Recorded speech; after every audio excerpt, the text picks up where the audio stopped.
곳으로 들어가야 돼요. 가장 더러운 곳, 가장 깽판 치는 곳. 신앙생활 잘하는 청년들한테 신학교 가라고 그러지 마세요. 정말 신앙생활 잘하고 믿음 좋은 아이들에게는 뭐라고 얘기해야 된다고요? 세상 속으로 들어가라. 교회로 피하지 마라. 나는 네가 신실한 기업가가 됐으면 좋겠어. 나는 네가 정말 주일에 공연을 포기할 수 있는 그런 가수가 됐으면 좋겠어. 정말 랩을 잘하는 그런 크리스찬 청년이 있으면 얼마나 좋겠어요. 구자욱 목사님 말고. 그분은 감당이 좀 안 되잖아요. 그죠? 보셨어요? 아싸 참말이요. 감당이 좀 안 돼. 정말 사회에 곳곳에 우리 교회 주일학교를 통해서 믿음의 영향력 있는 아이들이 그곳으로 갔으면 좋겠어요. 목사는 시험 다 떨어지고 쟤는 바꾼기 딱 좋겠다 이런 애한테 조용히 불러서 너 한번 신학교 안 가볼래? 이렇게 하셔야 돼요. 하나님 사랑하는 것이 우리의 일상의 삶을 통해서 뭐가 되도록? 표가 되도록, 기호가 되도록 본문에서 찾으셔야죠. 너 왜 그렇게 하니? 다른 사람들은 안 그런데 이 바닥에서 그렇게 하면 매장돼 라고 이야기할 때 숨기지 말고 가리지 말고 떳떳하게 뭐라고요? 나는 하나님을 사랑하는 사람이에요. 나는 하나님의 사랑받는 사람이야. 그래서 나도 하나님을 사랑하는 사람이야. 그래서 나는 하나님을 사랑하는 사람 같이 살 거야. 신앙생활 잘할 수 있는 곳으로 목사님 직장이 옮겨지도록 기도해 주세요. 이런 기도하지 마세요. 목사님 제가 있는 곳이 가장 부패하고 가장 살벌하고 가장 치열한 곳인데 이곳에서 하나님의 사람답게 살 수 있도록 나에게 믿음의 용기, 하나님을 사랑하는 마음 더 충만해지도록 나를 위해 응원해 주시고 기도해 주세요. 이게 성도의 성도다움입니다. 그것을 신명기는 뭐라고 이야기한다고요? 손목에 매어 기호를 삼고 미간에 붙여서 표로 삼아라.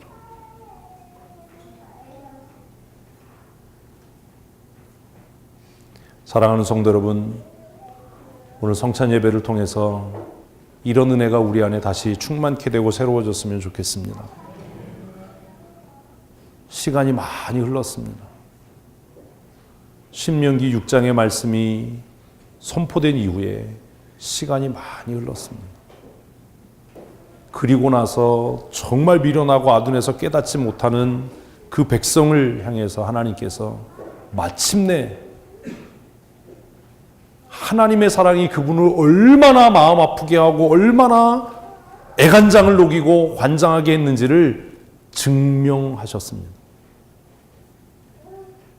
그게 우리가 이번 주에 암송할 로마서 5장 8절의 말씀입니다. 같이 다시 한번 읽겠습니다. 우리가 아직 죄인되었을 때에 그리스도께서 우리를 위하여 죽으심으로 하나님께서 우리에 대한 자기의 사랑을 확증하셨습니다. 하나님 왜 우리만 하나님 사랑하라고 그러지요? 하나님은 언제 우리를 사랑하셨지요? 하나님께서 어떻게 우리를 사랑하셨죠? 라고 하나님을 향해서 배반하고 눈 동그랗게 뜨고 대드는, 눈을 왜 동그랗게 떴는지 말씀드렸잖아요. 네모나게 뜰 수가 없어서 이스라엘 백성을 향해서 깨닫지 못하고 미련하고 교만한 자기 백성을 향해서 하나님께서 마침내 스스로 십자가에 달리심으로 내가 너희를 이만큼 사랑한다. 그 사랑이 나를 이렇게 애타게 하고 그 사랑이 나를 마침내 죽음으로 이끌었다라는 것을 증명하신 것이 예수 그리스도의 십자가인 것. 바울 사도가 이야기한 십자가의 능력은 그 십자가의 모양에 있는 게 아닙니다. 힙합 가수들이 뭐 십자가 목걸이 하고 다니고 뭐 이런다고 해서 십자가의 능력이 나타나는 게 아니에요. 십자가 목걸이 한다고 해서 이게 뭐 능력이 나타나는 게 아니에요. 무슨 뭐 그 엑소시즘 영화 같은 데 보면 막 귀신 들려서 막 이러면 뭐 하지요? 십자가 딱 들이고 와 이러잖아요. 근데 십자가 딱 들이대면 요즘에 귀신들은 더 이래요. 왜 그러니? 그럼 나 주일학교 출신이야? 뭐 이런 데잖아요. 하나 성공했어. 아유, 이게 참 어려워요. 성경보다 더 어려워요. 이게. 아까 소울은 안 먹혔는데. 주일학교 나왔어. 확 물어버린대잖아요. 여러분 정말 그런 영화에서처럼 뭐 성수를 뿌리고 십자가 모양을 가지고 은으로 만든 십자가를 들이댄다고 해서 귀신이 떨겠습니까? 바울이 얘기한 십자가의 능력은 그런 게 아니에요. 십자가 목걸이 아무런 효용이 없어요. 십자가 목걸이 뭐 금으로 해서 메고 다닌다고 무슨 뭐 교통사고 날 게 안 나고 무슨 뭐 귀신이 떠나고 이런 거 없어요. 그냥 그거는 두꺼비 해서 목에 달고 다니는 거나 똑같아요. 근데 왜 두꺼비를 못하냐 하면 십자가가 싸거든요. 금이 조금 들어가서. 두꺼비는 좀 흉측하잖아요. 목에다 매달고 다니는 거. 십자가 목걸이 했다고 해서 무슨 뭐 자동차 앞유리에다가 십자가 나무 십자가 이렇게 매달고 다닌다고 해서 교통사고 날 게 안 납니까? 그런 거 없어요. 그럼 뭐 선교사들은 하나도 안 죽어야 되게요? 선교사들 얼마나 많이 죽어? 우리 GMS 선교사들이요. 얼마나 많이 사고로 죽어요. 선교지에서. 바울이 얘기한 십자가의 능력은 하나님이셨던 예수 그리스도께서 나를 사랑하셔서 자신의 영광을 버리고 권세를 버리고 십자가에 못 박혀 죽으셔서 나를 향한 하나님의 사랑을 뭐 하신 것? 증명하신 것, 확증하신 것. 그것이 십자가의 능력인 줄로 믿습니다. 그래서 찬송은 십자가 내가 볼 때에 내 마음속에 큰 고통 사라져. 왜 우리 교단에서 강단에 십자가 안 다는지 아시겠어요? 십자가 달아놓고 또 그 뒤에 또 네온 사인 이렇게 해가지고 막 거기서 무슨 특별한 은혜와 능력이 나오는 것처럼 이러잖아요. 그런 짓 하지 말아야 돼요. 그 나무 십자가의 능력이 있는 게 아닙니다. 십자가의 능력은 바울 사도가 이야기한 십자가의 능력은 나를 위해 고난 당하신 예수 그리스도 그분에게 있는 겁니다. 오직 예수 외에 다른 구원이 없습니다. 내가 아직 죄인 되었을 때에, 내가 하나님을 향해서 불순종하고 반역하고 내가 여전히 죄 가운데 살아갈 때에 하나님께서 견디다 못해서 하나님이신 예수님을 십자가에 못 박아 죽게 하심으로 봐라! 내가 너를 얼마나 사랑하는지를. 내가 말로만이 아니라 너를 얼마나 사랑했는지를 이 십자가를 통해서 봐라! 라고 증명하신 겁니다. 그래서 바울은 로마에 있는 성도들에게 우리가 아직 죄인 되었을 때 그리스도께서 우리를 위하여 죽으심으로 하나님 아버지께서 우리에게 대한 자기의 사랑을 증명하시지 않았냐? 확증하지 않았냐? 이것 이상 더 큰 은혜와 사랑이 어디냐라고 선포했던 겁니다. 그러면 사랑하는 성도 여러분, 우리는 어떻게 살아야 되겠습니까? 그러면 우리는 어떻게 살아야 되겠습니까? 이 신명기 6장 4절부터 9절까지의 말씀을 예수님은 마태복음에서 이렇게 적용하셨습니다. 같이 읽겠습니다. 그중 한 율법사가 예수를 시험하여 묻되 선생님, 율법 중에서 어느 계명이 크니까? 율법사가 이렇게 물었던 이유는 예수님을 뭐 하기 위해서요? 시험하기 위해서요. 무슨 얘기냐 하면 이 율법 선생은 구약을 너무나 잘 아는 사람입니다. 그래서 예수님께서 메시아 운동을 하고 다니고, 우리 표현이죠. 메시아 운동을 하고 다니고 말씀을 강론하고 하니까 이 율법사가 뭘 해보고 싶었던 거예요? 아이씨, 그냥 시험이라고 하면 어떡해. 이놈이 얼마나 구약을 아나? 네가 구약이나 알고 떠드는 거야? 이걸 시험에서 개망신을 주려고 했던 거예요. 그래서 예수님에게 어느 계명이 큽니까? 네가 신명기 6장을 알아. 지금 이 얘기를 하는 거예요. 이해되세요? 무슨 얘기인지? 야, 우리가 신명기 6장 4절부터 9절까지를 우리가 황금률로 생각하고, 그리고 우리가 이제까지 아브라함의 후손으로 살았는데 네가 어느 날 갑자기 나타나서 무슨 하나님의 나라와 임할 심판을 이야기하는데 네가 신명기 6장 내용이나 알아? 지금 이거를 예수님께 뭐 했다고요? 시험하기 위해서. 선생님, 품위 있게 선생님, 율법 중에, 그 많은 율법 중에 창세기부터 시작해서 모세가 기록한 5권의 그 율법서 중에, 토라 중에 어떤 계명이 가장 큰지 네가 알기나 하냐? 지금 이렇게 묻는 거예요. 그랬더니 예수님께서 시침을 뻑 띄고 대답을 합니다. 뭐라고요? 같이 읽습니다. 예수께서 이르시되 내 마음을 다하고 목숨을 다하고 뜻을 다하여 주 너의 하나님을 사랑하라 하셨으니. 신명기 6장 4절을 가지고 온 거죠.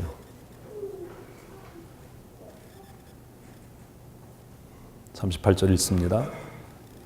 이것이 크고 첫째 되는 계명이에요. 이게 무슨 말이냐면 너 이거 알지? 라는 얘기예요. 너 이거 알지? 에? 율법사가 알아요? 몰라요? 알지요. 그래서 율법사가 이 말을 듣고 좀 하는데 아는데 여기까지 온 거예요. 그럼 지금 스코어가 어떻게 되지요? 1대1입니다. 이해되세요? 율법사가 아는 거 예수님도 알았으니까, 이제 질문했으니까 받은 거잖아요. 그런데 여기서 끝나면 1대1로 끝나는데 같이 읽겠습니다. 둘째도 그와 같으니. 둘째가 있어? 이제 이쯤 되면 어떻게 되는 거죠? 2대1이 되는 겁니다. 율법사는 뭐만 알았어요? 마음을 다하고 힘을 다하고 성품을 다하여 주 너의 하나님을 사랑하라. 여기까지만 알았어요. 근데 예수님이 없는 이야기를 하는 겁니다. 야, 너 둘째가 있는 거 모르지? 둘째가 뭐지요? 같이 읽습니다. 내 이웃을 내 자신같이 사랑하라 하셨으니 이 두 계명이 율법과 선지자의 강령이라. 여러분, 이 얘기는요, 이웃 사랑하라는 얘기가 아니에요. 이 얘기는요, 무슨 뭐 율법이 하나님 사랑하고 이웃 사랑하고 첫째는 하나님 사랑해야 되고 둘째는 이웃, 이런 얘기가 아니에요. 율법사는요, 어떻게 생각했어요?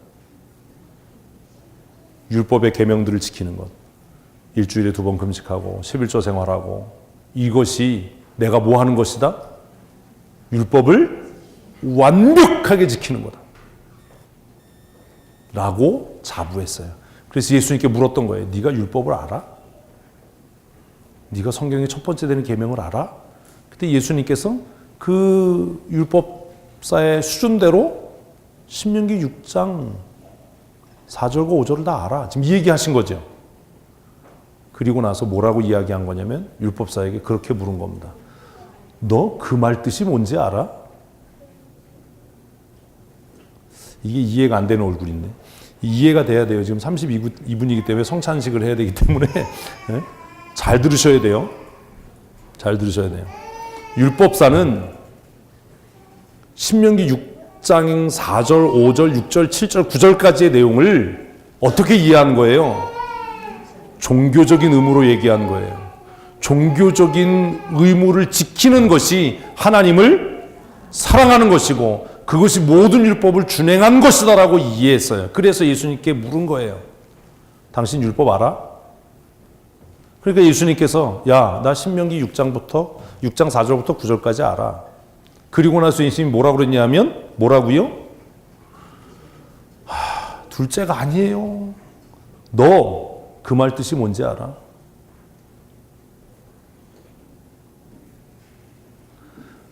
제가 제자육반 하면서 얘기했잖아요. 제자육반 하면서 때 왜 졸았어요? 그래서 제자육반 할 때 뭐라고 얘기했어요?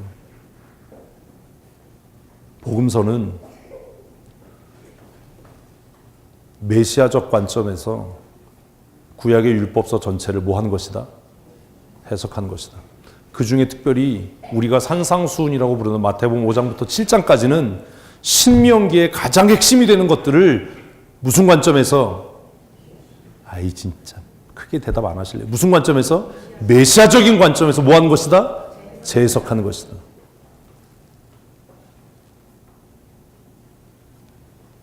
율법사의 관점으로는 하나님 사랑하는 것이 금식하는 것, 기도하는 것, 재물을 가지고 성전에 가는 것, 이것이었어요. 그런데 메시아적 관점에서의 율법을 준행하는 것, 하나님을 사랑하는 것은 그것을 행하는 것이 아니라 뭐 하는 것이다? 이웃을 사랑하는 거예요. 여러분이 지금 교회에 나와서 앉아 있어요. 예배했어요. 이게 하나님을 사랑하는 증거인가요? 그게 다라고 생각하면 여러분은 지금 어디 사는 거예요? 에이씨, 광야에 사는 거예요. 이해를 못하네. 아직 그 광야에 모세와 함께 사는 거예요.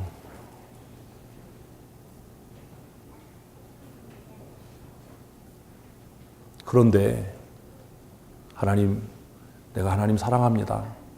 그래서 내가 없는 시간 만들어서 예배합니다. 그런데 하나님, 내가 이 예배가 끝나고 나면 하나님 사랑하는 것을, 내 형제를 사랑하는 것으로 내가 증명하겠습니다. 기호와 표를 삼겠습니다. 제가 얼마나 얘기했어요. 예배 마치고 왜 같이 밥 먹는다고요? 집에 먹을 거 없어서 먹나요? 아우, 나 바빠요. 잔치 가야 돼요. 나 뭐 집에 뭐 먹을 거 있어요. 난 그 사람요, 아직 하나님 사랑하지 않는 겁니다.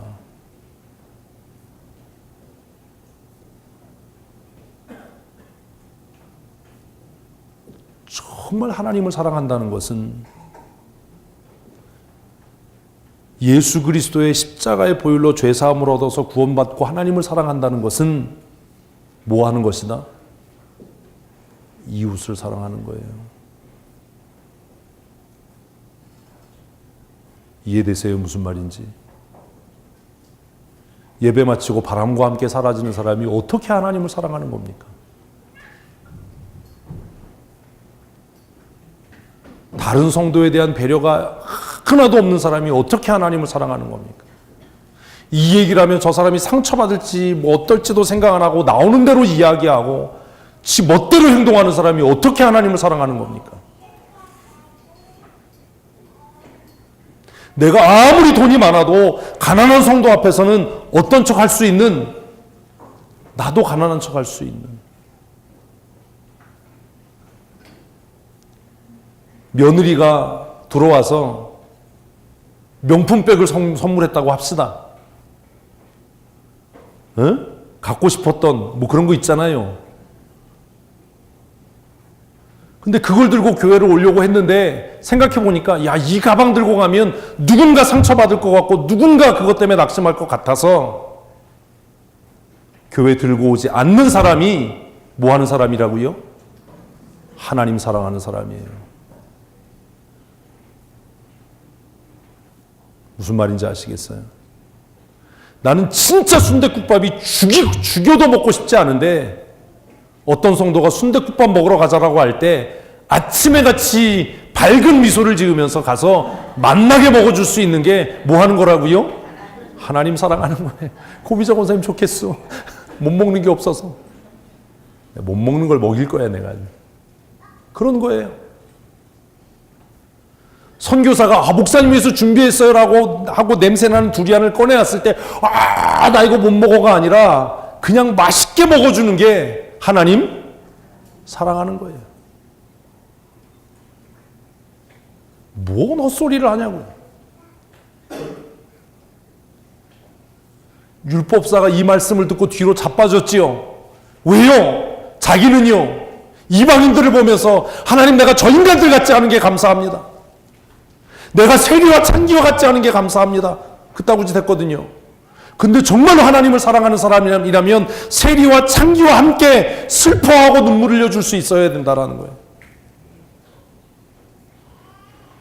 내가 저 사람처럼 병들지 않아서 감사하고요. 내가 저 사람처럼 사업망하지 않아서 감사하고요. 내가 저 사람처럼 못생기지 않아서 감사합니다. 이런 류의 감사가 아니라 누군가 슬퍼하고 아파하는 사람과 함께 울어줄 수 있는, 내 입에 들어갔던 빵 조각이라도 꺼내서 배고파하는 사람의 입에 물려줄 수 있는, 좀 더럽지요? 그게 진짜 뭐라고요? 하나님을 사랑하는 거예요. 내가 갖고 싶은 것이 그도 갖고 싶은 줄 알아서 두 개 살 수 있는 마음. 두 개 살 여유가 없으면 내가 소유하는 것도 포기할 수 있는 마음. 그게 진짜 예수 그리스도의 십자가 사건 이후에 우리가 하나님을 사랑하는 참된 증거인 겁니다.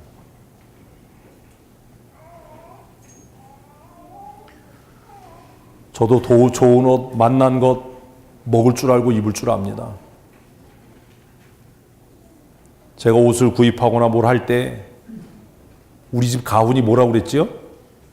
싼 게 아름다운 것이다. 이런 건 잊어 먹으면 안 돼. 싼 게 아름다운 것이다. 그렇게 하는 이유는 그것을 갖고 싶고 누리고 싶어도 할 수 없는 누군가가 나의 자유함 때문에 상처받는 일이 없었으면 좋겠다라는 마음이에요.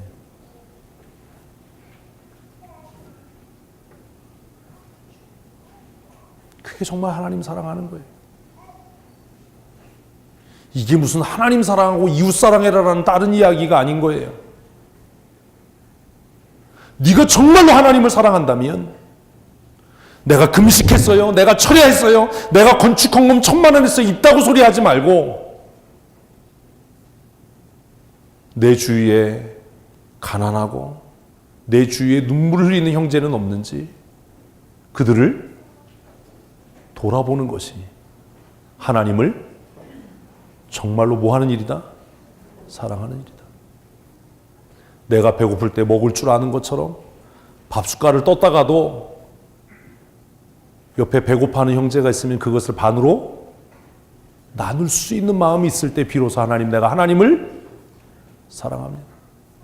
여러분 맛난 음식 두고 우리 교회 지체들이 생각난 적이 있으십니까? 좋은 장소 가보면 다음엔 다 같이 왔으면 좋겠어 이런 마음이 드신 적이 있으십니까?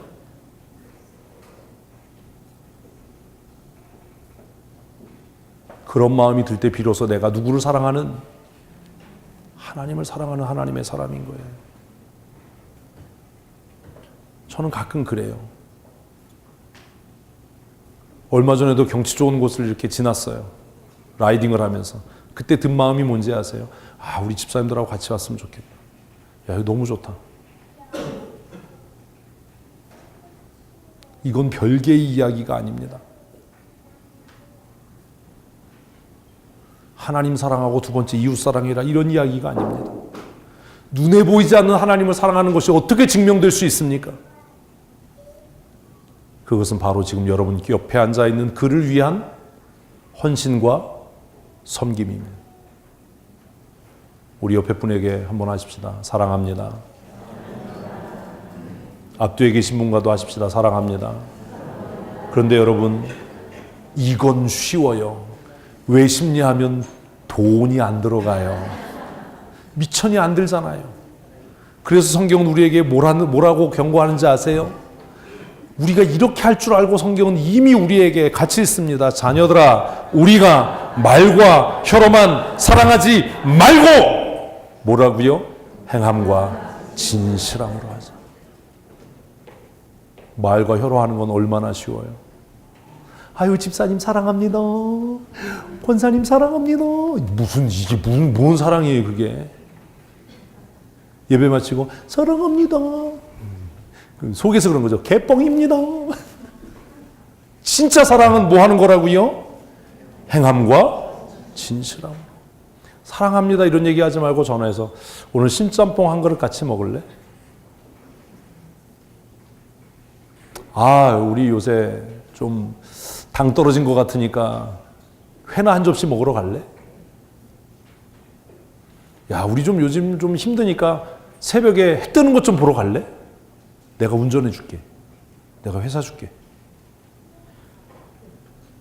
갖고 싶은 거 있어? 내가 사줄까?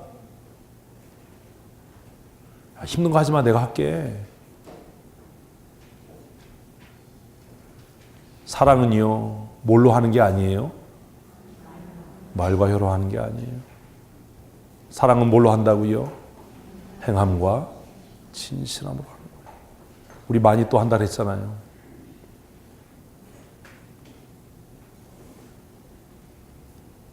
어떤 행함과 진실함으로 사랑하셨습니까?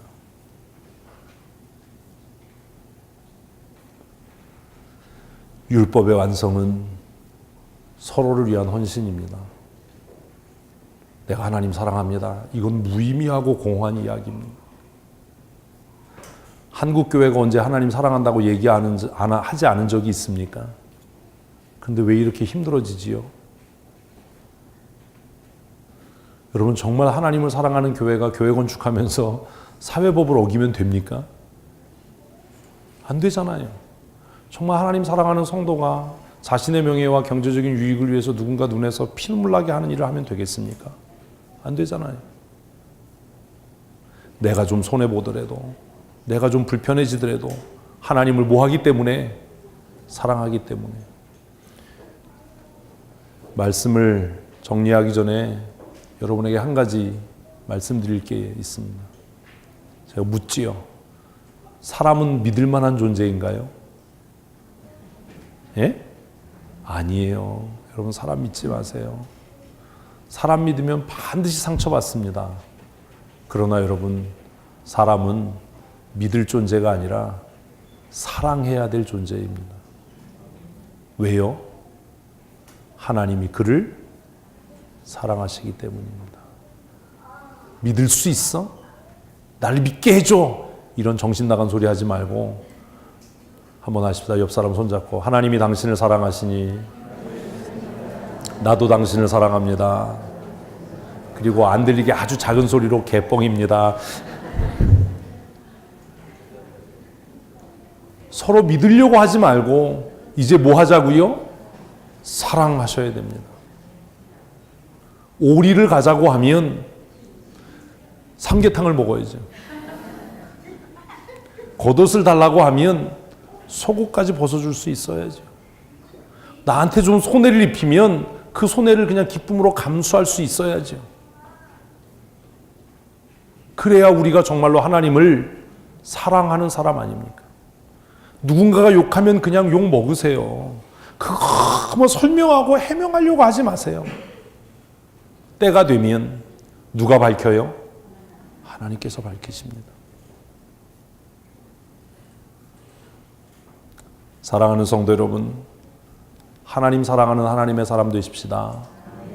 그리고 그 하나님 사랑하는 것을 형제 사랑하는 것으로 증명해 갈 수 있는 믿음의 사람들이 되셨으면 좋겠습니다.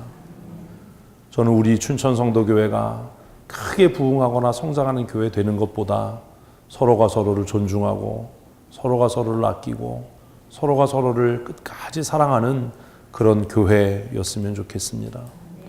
우리 이 시간 말씀을 생각하시면서 하나님 더욱 사랑하는 삶 살게 하시니 감사합니다.